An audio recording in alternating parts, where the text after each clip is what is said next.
Okay, good afternoon. Welcome to Office Hours 2016 for our Energy Future MOOC. It's been a little while since we've had office hours, so I thought I would post one for you guys. I hope you're doing well in the class and learning something. And if you want to email in or get on Google and send me a question, I am happy to answer them today. What we're going to cover today is sort of the present state of biofuels, which has a lot to do with the present state of oil and the price of that. So we'll start by talking a little bit about oil prices and where they were and where they are right now, and then a little bit about how that has impacted biofuels, and then a little bit about what I think is the future. Both biofuel production and petroleum and regular fossil fuels. So let's start with where fuel prices are today. I hope those of you who are taking this class are paying some attention to energy prices. Although surprisingly enough, when I give lectures to students and I ask them what the price of oil is today, very few of them know it. It's not a big headline. Well, the headlines are that the price of oil at its present price, which today was $34 a barrel in the US, probably 38 on Brent, world oil market.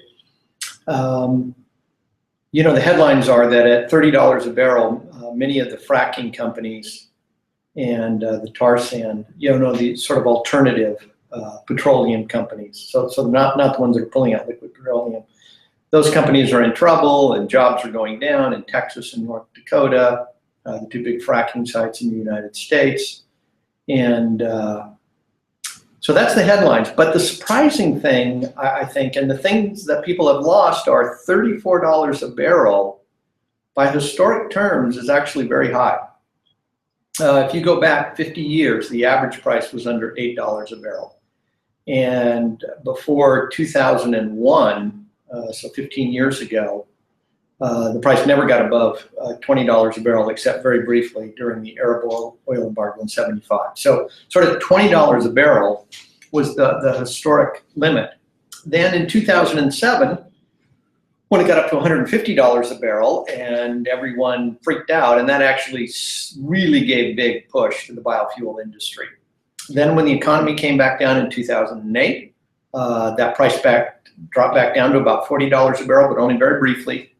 And then by 2009, it was back up to $90 a barrel. And then it stayed right around $100 a barrel between 2009 and really January of 2014. So exactly 2 years ago now. It was still $100 a barrel. Okay, then what happened? Well, a lot of things happened at $100 a barrel. The first thing that happened was that once prices got above $70 a barrel, the economics for fracking and for tar sands became very favorable, meaning that, at $100 a barrel, even if it cost you $70 a barrel to extract it by fracking technologies, you were making good money. And because of that, in the United States, probably a little more so than other parts of the world, but in the United States, it's amazing how fast people will mobilize big money to invest in things like fracking leases and drill rigs and the rest of the stuff that's required for fracking to go. So in 2013 and 2014, about $350 billion, $175 billion a year in those 2 years was invested in the United States. About $2.4 trillion with a T. So $2,400 billion was invested looking for oil, fracking, deep water, tar sands, you name it, in 2013 and 2014. So when you make investments like that, new oil starts to come online. So that's what happened. Oil was $100 a barrel. People imagined it was going to go on like that forever, made these enormous new investments. It's mainly into fracking in the United States, but also deep water in other places as well. And so those new resources came online, about 4 million barrels a day. Well, the world at that time, in 2014, was consuming about 91 million barrels of oil a day. 3 to 4 million new barrels of oil came online. So what did that mean? That meant we had a 3 to 4% new increase in production. Well, 91 million barrels were being consumed. Now about 94 or 95 million barrels were being produced. That's called an overhang. In the oil industry, they call overproduction an overhang. So we were producing more than we were using. Well, normally that would not be a big deal. Historically, what would happen is the OPEC countries, specifically Saudi Arabia, would simply cut back on their production 3 or 4 million barrels of oil per day, and they would keep the price stable. But here's what happened. In early 2014, the Saudis decided, and by the way, told everybody, we're not going to cut back on production. We do not want to lose market share, and so therefore we're not going to cut back on production. We're going to keep production going higher. So they kind of warned everybody, because what happens when production stays high, I hope you guys have looked at the economics lecture, supply and demand. If you have more supply than demand, the price goes down. So that started happening in 2014. And the price dropped from $100 a barrel, and by that summer it was down to $80 a barrel, and by late fall it was down to $50 or $60, $65 a barrel, something like that. And many people thought, oh well, once it goes below $60 a barrel, the Saudis will cut back on production, or other OPEC nations that are high producers. But nobody produces more than Saudi Arabia. At that time, people thought they were producing about 10 million barrels a day. And they don't know, you never know exactly what someone's producing at the minute. It always takes several months for you to watch things be shipped around, because the Saudis don't go around announcing what they produce. So many people thought they would cut back. They didn't. In fact, they turned up production. Last month in January, production in Saudi Arabia hit 13.5 million barrels per day. Highest ever, the highest levels they have ever produced. Lots of people in the oil industry think that that's crazy. They think that Saudis, they say, oh, the Saudis are shooting themselves in the foot. Look, they're producing so much oil and the price has been driven down. And briefly, the price got down about a month ago. The price actually hit $28 a barrel. Now, what happens at $30 a barrel, which is more or less where it is today, $34 a barrel, right? What happens at that? At $34 a barrel, the frackers in the United States and the tar sand guys in Canada are losing money. Surprisingly enough, that doesn't mean they stop producing oil. It just means they lose money on every barrel. Why? Because they took out enormous loans, like I said, $175 billion in 2013 and 2014 to drill those wells. The big expense of an oil well is actually drilling it, actually pulling the oil out of the ground. Once you've drilled the well, that's more or less, I don't know, maybe it's $20 a barrel or $30 a barrel, but it's not the $65 or $70 a barrel total cost. The reason the total cost on a fracking well is $65 or $70 a barrel is because it costs you $5 million to drill a well, and you got to amortize that into your cost.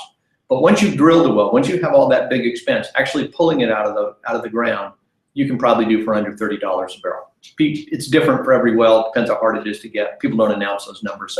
But the best guess from people is under $30 a barrel. So what does that mean? That means as long as oil is above that, you're pulling it out of the ground just so you make enough money to service your debt. So what happened in 2015? Price of oil was really low. Saudis kept producing. American frackers kept producing. And now they started to go bankrupt. And the last count I saw, I think there were 40 or 50 different companies in the United States, small oil companies, that had gone bankrupt. Several more coming out in 2016. So they've completely stopped drilling for fracking. So no new wells are being drilled, but the lifetime of a fracking well is 3 or 4 years. So it's still probably going to be another year before they drill it. But sooner or later, the American fracking industry is going to go back down. Production from fracking wells is going to go back down. In the meantime, the Saudis, at any time they choose, could cut back 3 or 4 million barrels a day, and I bet that price will come right back to $100 a barrel. Because in the meantime, 2014 and 2015, US economy is doing quite well. We actually hit the highest level of oil consumption in the last 10 years last month. All right, 2007 was our previous peak for oil consumption. We surpassed that. So we are burning through plenty of oil here in the United States. You know, if you read headlines, you'll see, oh, the Chinese are cutting back. That's not true at all. They're not cutting back. Their growth just isn't double digit anymore. So their growth is now down to single digit, 7 or 8% a year. But they're in no way, shape, or form cutting back on energy use.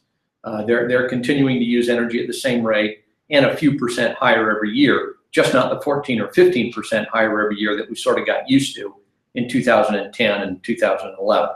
All right, so what does all that mean for the future? Well, what that means for the future is the minute the Saudis decide to cut back on production, the price of oil is going to come back up. Where is it going to stabilize? That's hard to say. You know, there's been some interesting comments from the Saudis.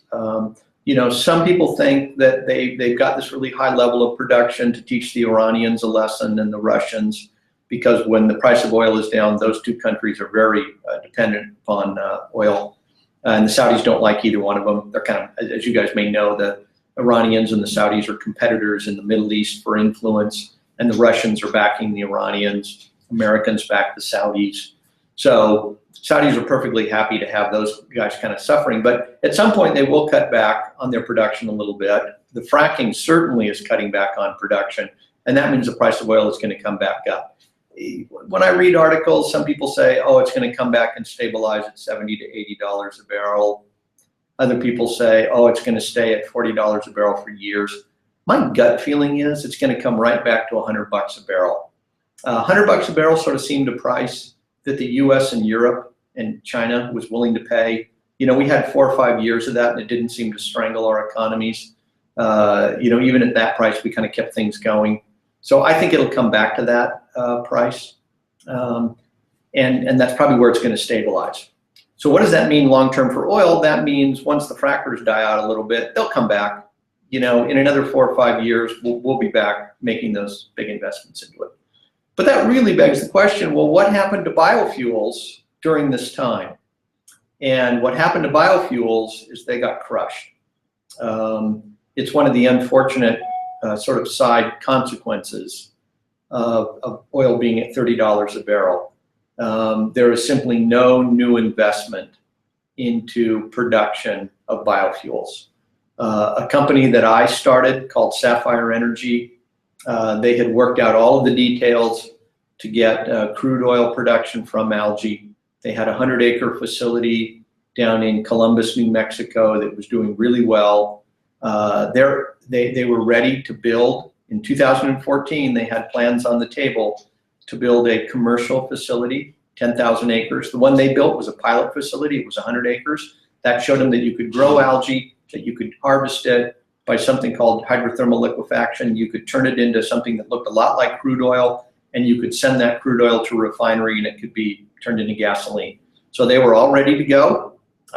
They had agreements with a couple of big, with one big US oil company, and actually with the Saudis, and another oil company in China to do this really big commercial plant.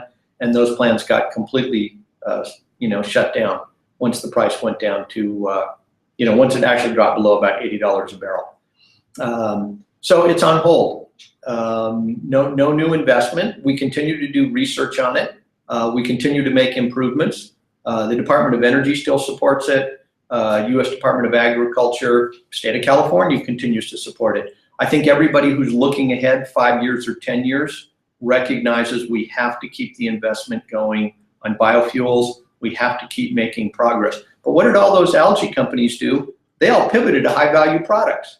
So the one really nice thing about biofuels from algae is once you've produced algae biomass, you can turn it into biofuel. But you know what? You can turn it into high-value products like omega-3 fatty acids or animal feeds or many other things. So what did I do the last couple of years? I took all the technology that we've had for making biofuels, and I started making recombinant proteins in algae as replacements for antibiotics. So this would be sold into the animal industry, into pig farmers or cow farmers, to keep their cows and pigs from getting bacterial infections. Started a company called Triton Health and Nutrition to do that, and it's doing really well. So a lot of the companies pivoted to making high value products. We've now, some of you may know, we made a surfboard out of algae. I used to have it in my office. Somebody borrowed it for display for the weekend. So now we're going to make a bunch of high value products. Some of those will be petroleum replacements, like the polyols made from algae oil. And those are great. Those are high value, much more valuable, much more expensive than petroleum. So this gives us a way to stay alive, to make improvements to the system, but in very short order, meaning in 2 years or 3 years, the price of oil is going to be back up and we're going to have to get to biofuels. While all that was going on, as all of you I hope know, climate change continued to march forward. It did not slow down. There were a bunch of headlines that said, oh, climate change is slowing down for the last 10 years. Not true, okay? 2015 was the hottest year ever recorded, right? By measuring temperature, okay? So clearly that's continuing to move forward. And interestingly enough, I was in Abu Dhabi last week in United Arab Emirates. And those people over there know that the fossil fuel era is coming to an end. One of the Saudi ministers sort of famously said at a meeting several years ago, the Stone Age didn't end because we ran out of stones, and the fossil fuel era won't end because we run out of fossil fuel. By that, what he means is we're going to get new technologies that are better. We're going to get renewable fuels.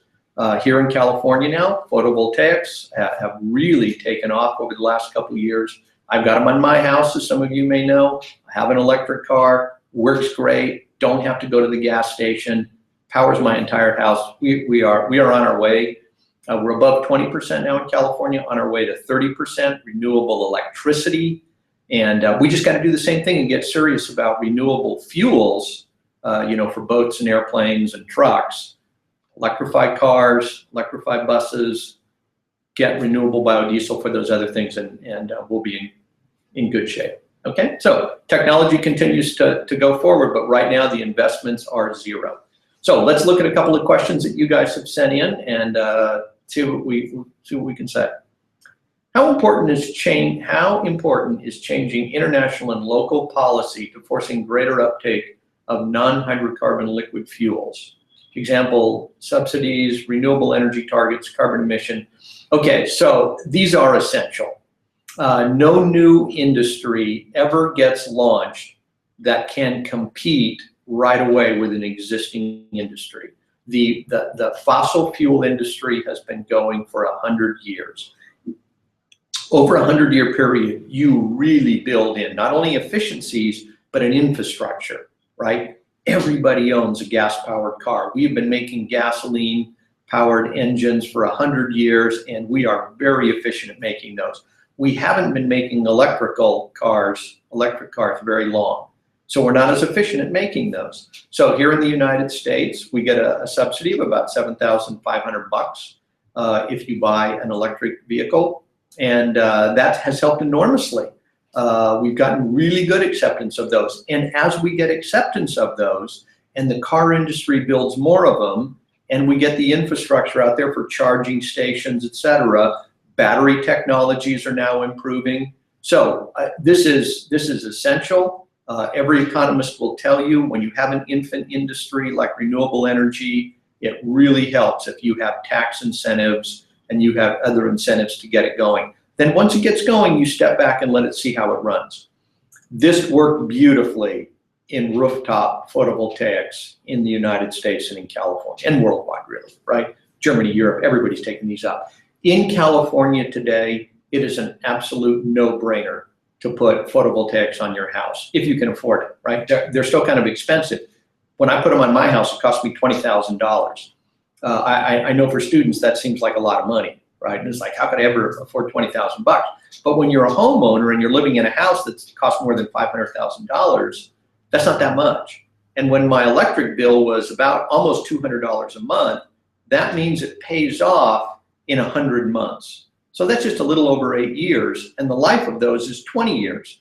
So, as our good friend would say, do the math, right? The math is if you spend $20,000 to put photovoltaics on, and you pay those off in 8 years, but those photovoltaics last for 20 years, you get 12 years of essentially free electricity. All right, it's not really free, but you know, I have to pay to be connected to the grid and other things. But that's become a no-brainer now.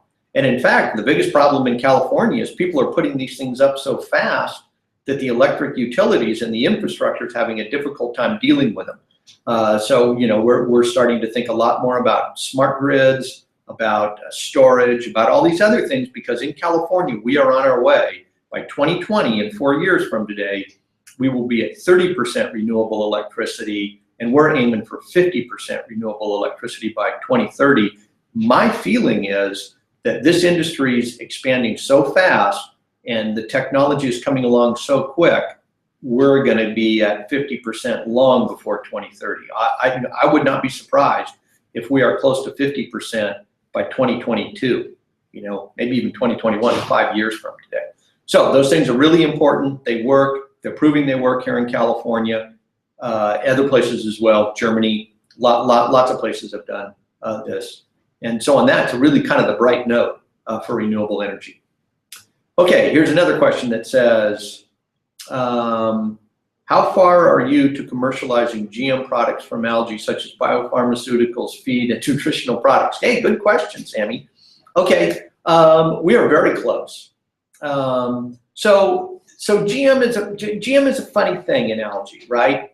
We don't like GM foods. Yeah, the Europeans really don't like them, but even in the United States, we don't like GM foods. But that's because the GM foods are things like herbicide resistance or, you know, anti-insect proteins that we put into these things. So they're a benefit to the farmer, but they're not that much of a benefit to the consumer. And so the consumers don't really like those. They're like, yeah, not so much, okay? I want organic food or whatever. That doesn't really work out worldwide, because those things are an enormous benefit on reducing the cost of production of corn, of wheat, soybeans, right? In the long run, GM technologies make food much more affordable for people. But if you're rich enough, like we are in the United States, right, you can afford to eat organic food, but the rest of the world cannot. But it's kind of interesting. When you talk about GM technologies for medicine, that is universally accepted as that's what I want, okay? So the products that I'm making right now are replacements of antibiotics. So they're not really food, right? They're kind of nutritional supplements. They're not antibiotics because you don't get drug resistance from these things, but they've been enormously, I would say, very, you know, favorably viewed by both the agricultural industry as well as by companies that sell to pigs and pig growers and cow growers and dairy farmers and chicken farmers, right? So we're getting very close to this. We've done several pig trials now with our product, which is, it's a protein that stimulates mucin in your gut, so you don't get bacterial diarrhea. This works really good, and we've now done 3 pig trials, works really good in that. We're gonna try this in human trials because humans suffer from the same thing.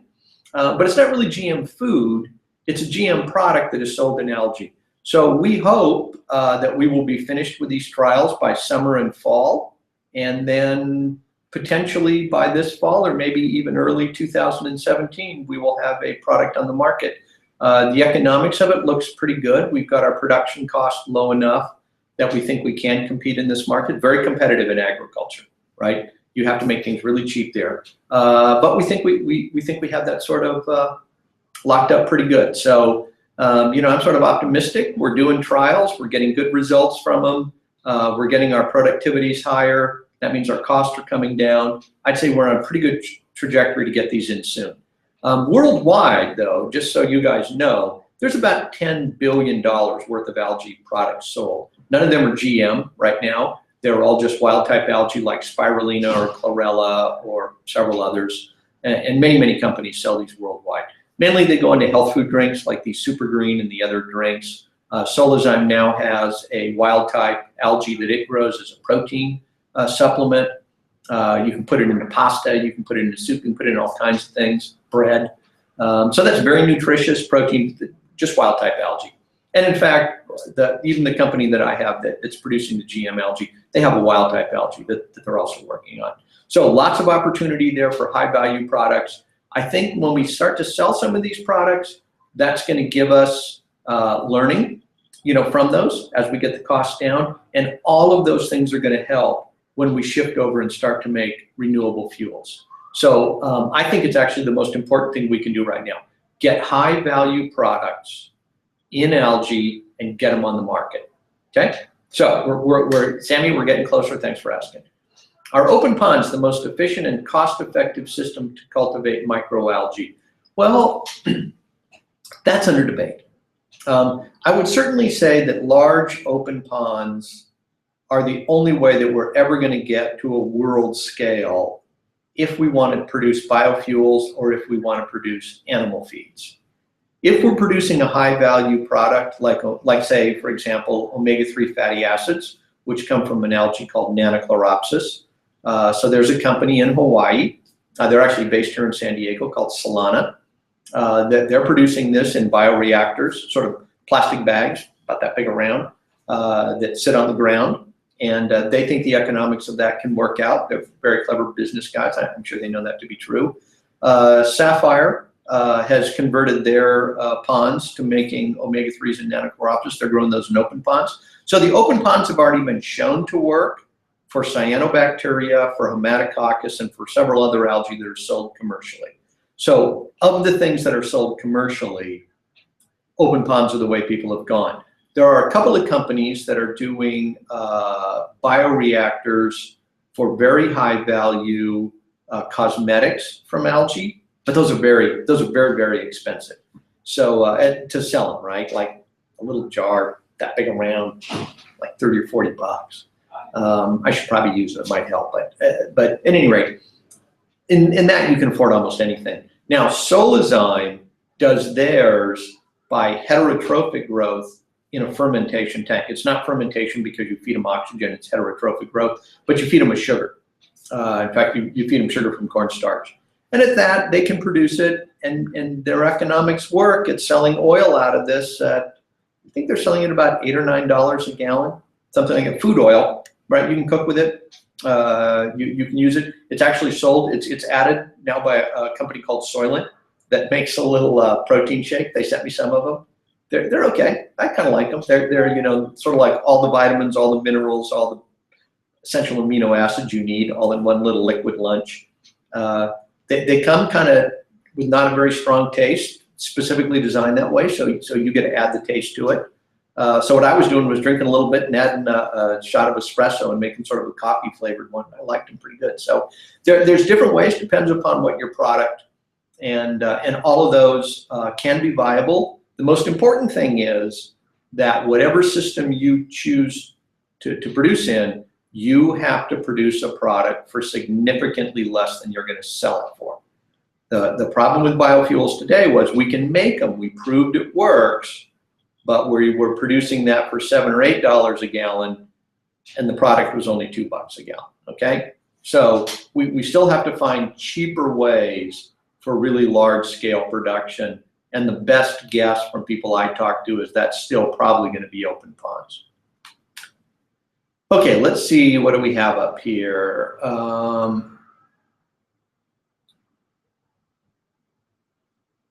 What regulation and agencies exist in the US or globally that govern international trade in algae and algae-based products, setting international standards, value, or customs tariffs?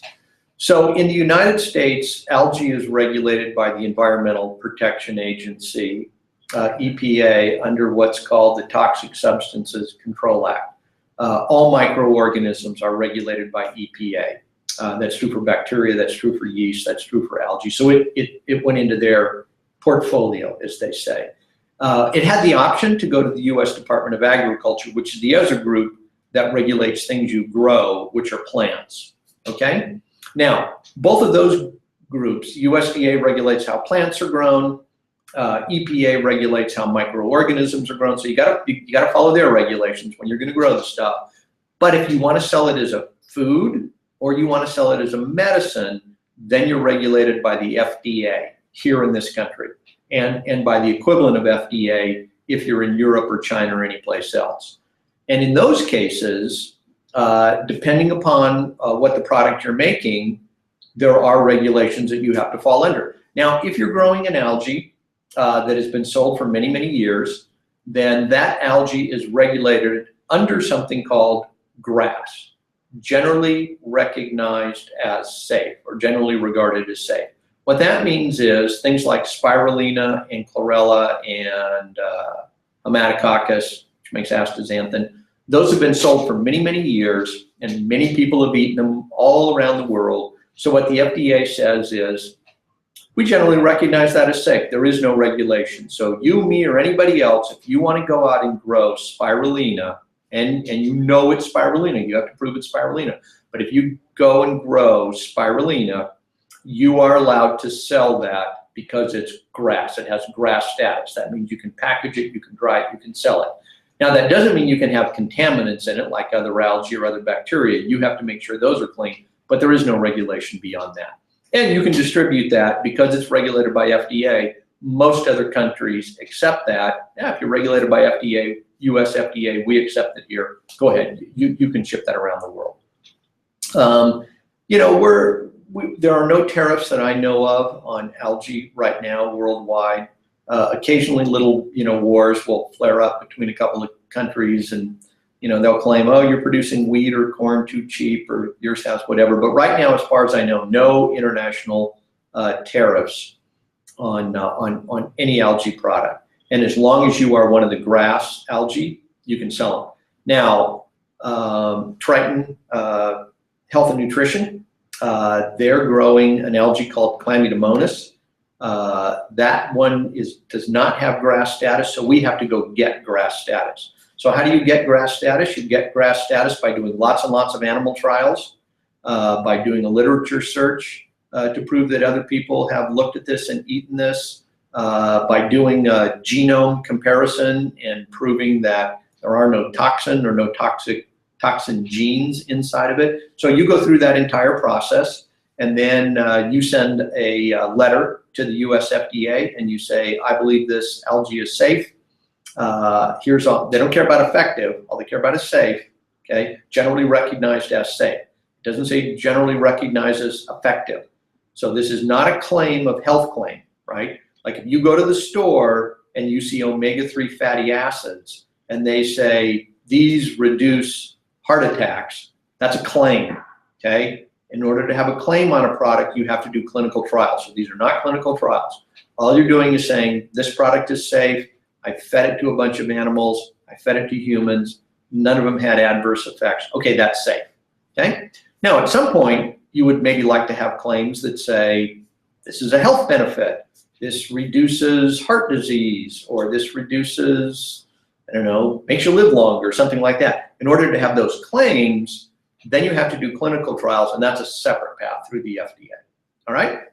So let's go down to another question. What are the technical challenges in cultivation stages of algae, specifically taking it from lab to large outdoor culture, and how do you maintain good productivity and high yield?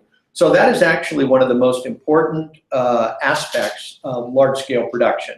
How do you get outside and have your guys happy and healthy and not eaten by a bunch of other things?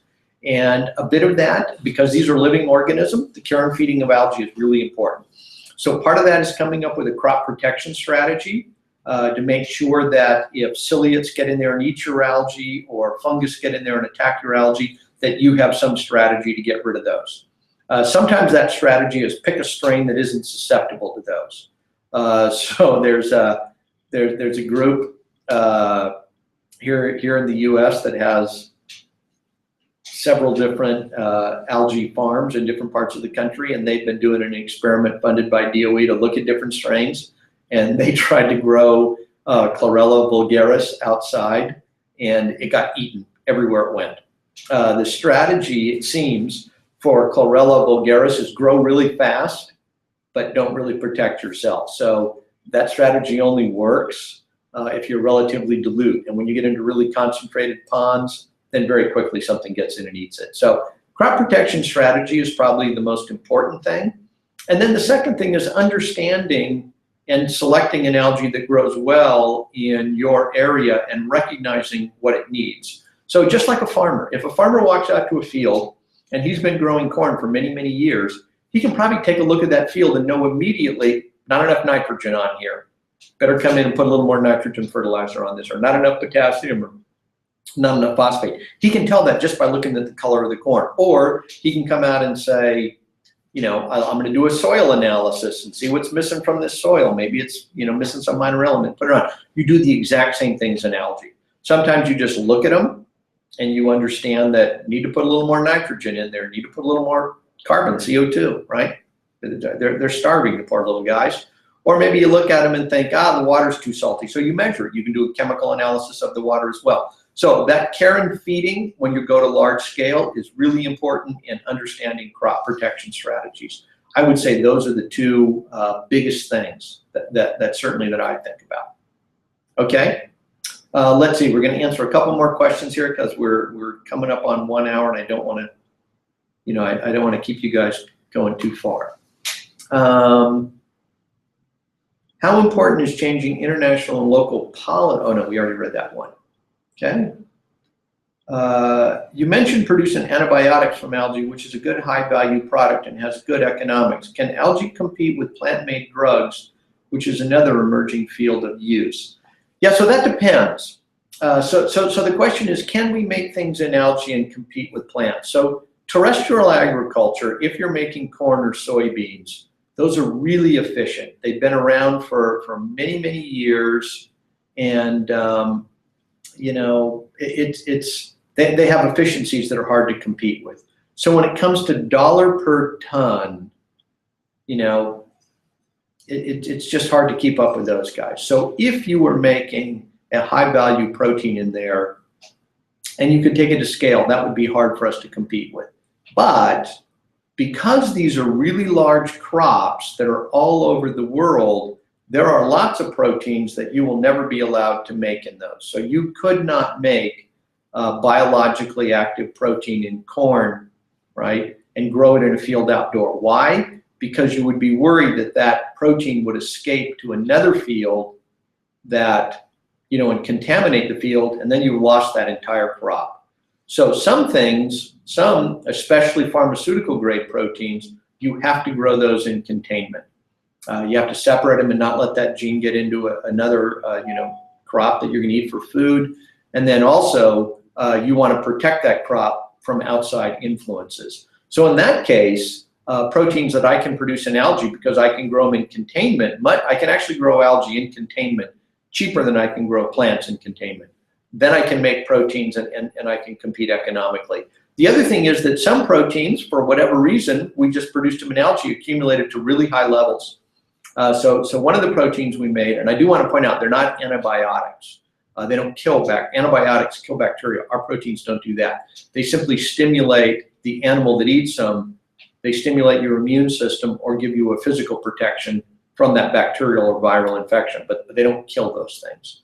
For whatever reason, one of our proteins produced at really high levels, almost 10% of soluble protein. And when you have protein level production at that high, the economics get really good, okay? So, you know, some of them we're kind of marching down the field and we'll sort of keep it going. Let's see, here's another question. With regard to the many small fusion companies popping up, what do you think would happen if a brake device were to come out within these next couple of years, breakthrough device, sorry, would come out in these next few years? Do you think the energy industry, you know, is ready for a breakthrough in fusion? So this is a really tough one, right? The nuclear industry today is fission. It's things breaking in half and putting energy out. Fusion is putting two things together, two hydrogens together to make a helium, and then an enormous amount of energy comes out of that thing. So we're investing in that. That's the energy that comes from the sun. That's a fusion reaction. You get fusion to work, we've got unlimited cheap energy. But I have not seen any indication that a breakthrough in that technology is coming in the next couple years. They're building a big fusion reactor in Europe, and we've got one here in the United States. But I think those are still several years away from just doing the little tiny micro scale to show that they can do fusion. What happens is when you fuse two hydrogens together and they form a helium, they put out so much energy, it'll melt the container that they're in. So people are trying a bunch of different ways. Can we hold it in a plasma gas? Can I hold it in an electromagnetic field? Can I do, what do I do to hold something that gets as hot as the sun? In a small reactor. The energy coming out of that, no question, great energy, no greenhouse gases come out of it, enormous potential, but I think still, unfortunately, probably decades away.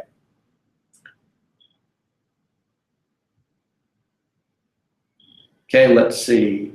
Here's one on OPEC and Saudi Arabia. OPEC and Saudi Arabia have decided to protect their market share rather than push for high oil prices. True statement. OPEC countries can lift a barrel of oil, jumped around here, can lift a barrel of oil much cheaper than most other producers, including fracking. Yeah, so that's absolutely true. So in the case of Saudis, as I said, they can get a barrel of oil out of the ground. Some people think as cheap as $8 a barrel. So they're not losing money at $35. They're still making money, right? The frackers at 35 are actually losing money. So, sooner or later, the frackers are going to be all gone if the price of oil stays at $35 a barrel. Many of them are going to be gone because it's been, less than $40 a barrel for the last year. So I think the frackers, and you can actually look at those numbers, they're dropping pretty quick.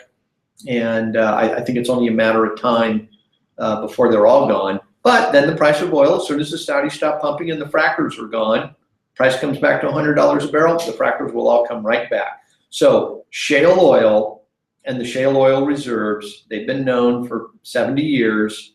They're not going anywhere. The technology works, it's just expensive. But as soon as oil gets above 60, 65 bucks a barrel, back they will come, all right? But that doesn't really solve our problem. $65, $70 a barrel, that kind of works for the US and the European economies. Doesn't really work for the bottom 2 billion people on this planet. Right? We still have to come up with ways to get energy to the bottom 35% of the people on this planet. LED technologies, light from LED is so much cheaper and so much more efficient.